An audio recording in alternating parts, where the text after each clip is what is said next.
As I travel around the world, one of the things that people most talk about is how busy they are. It's as though we don't have 24 hours anymore in the day. Everyone is busy. Everyone is tired at the end of the day. We're all like a bunch of hamsters running in a wheel. Seem to not be getting anywhere, but we're all out of breath.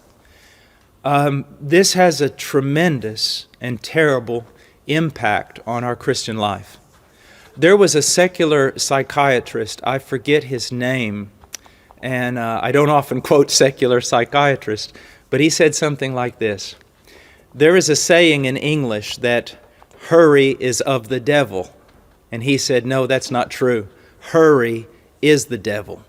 And what he was trying to say was simply that it's one of the things that is most doing damage to the individual, our society, our culture. And I would submit to you it's doing a great deal of damage to the church. There are so many things calling for our attention.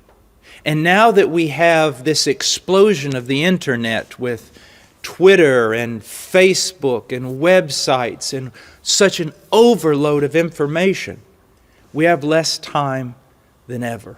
Less time than ever. And because people, now don't be offended, but because people are very egocentric and everyone wants to be a movie star, everyone now has their own Facebook page and their own Twitter account, and they're announcing to the world everything that they're doing, everything they are, and everything they believe.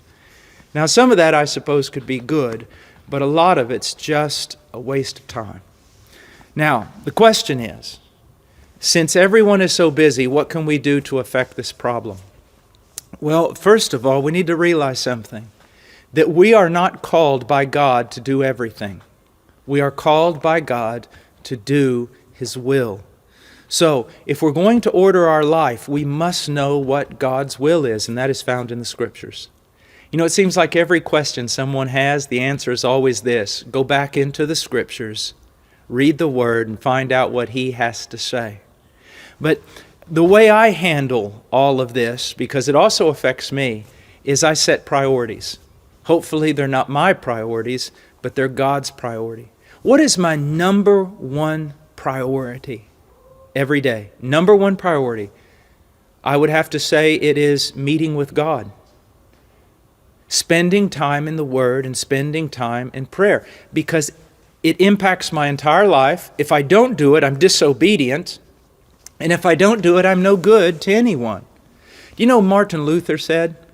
He said one time, he goes, I am so busy today that if I do not pray 3 hours, I'm never going to get everything done. Now you see how different his attitude was? We say, we're so busy today we can't pray. He said he was so busy he had to pray so that God would give him help and order his day and help him to get everything done. So the first thing is meeting with God in His Word and in prayer. The next thing that is important, that is a priority, are the relationships that God has given me. My highest relationship on this planet is with a woman, my wife.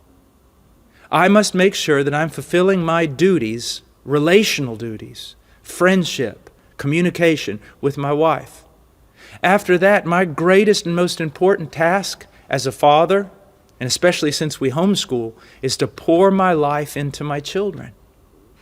Now, obviously, I also have to work. I work in a mission. I have a job that requires at a minimum 8 hours a day, and usually it's sometimes twice that. And so when I go to work, I work hard. I don't play around. I don't get in a lot of conversations. I work. Why? In order to get my job done so I can get back to other priorities, which are always relational. My relationship with God, my relationship with my family, my relationship with my brothers and sisters in Christ, and then my relationship with people who need Jesus Christ. I think it will really help most people if they would put meeting with God first, and then put their relationships, the relationships that God has given them, following that. Then, of course, their work that they must do in order to sustain themselves and their family. And if there's no time left, then instead of cutting out time with God, cut out your Facebook, cut out your Twitter account, cut out being on the web all the time, or on the telephone all the time, or texting all the time. Those things simply are not necessary. They simply are not. Here's something that I would like you to think about. God created us for a relationship with Him, but also horizontal relationships with others. On the day that I am about to die, and I'm laying on my deathbed, I will have many regrets if I have neglected the relationships that God has given me, especially with family and brothers and sisters in Christ. I don't think I'm going to be very, very sad if I was not able to do Twitter or was not able to maintain a Facebook page. Get your priorities together, and you'll not have much problem with time.